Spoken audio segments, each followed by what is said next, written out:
After Moses and Joshua, now is Gideon, who is being picked up by God to perform all his works to help God rescue them from their enemies.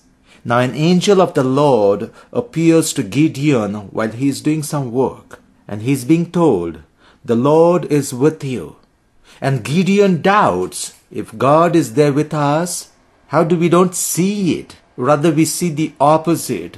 All the difficulties, all this oppression of others, and he is being told that he will become the instrument of God to deliver the people once again. And to this, Gideon says, "My clan is the weakest, and I'm the least in my family." He is being reminded once again, know that God is there with you. Now God's presence with him is going to accomplish everything.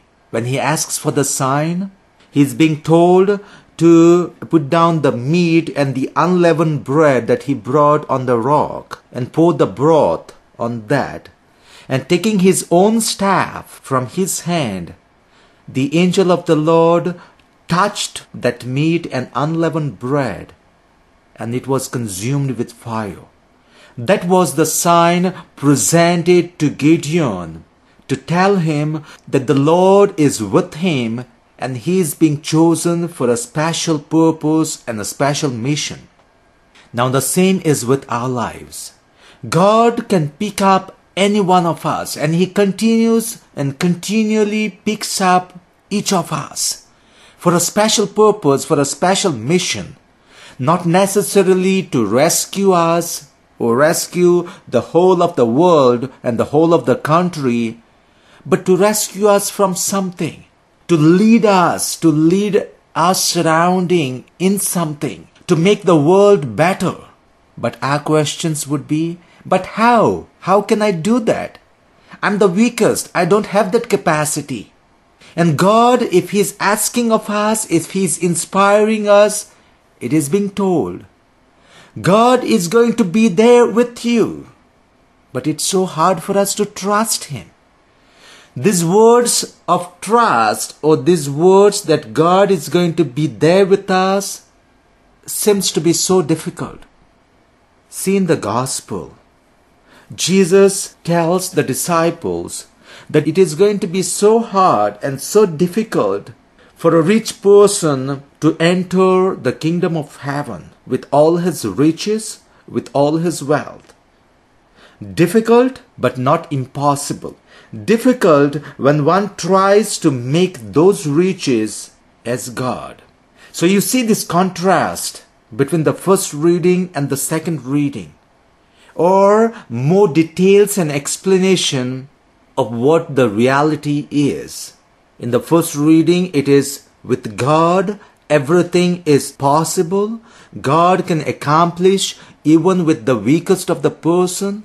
But here, something falls short. When people try to trust in those riches and in that wealth, you can't do it. You can't be a happy person.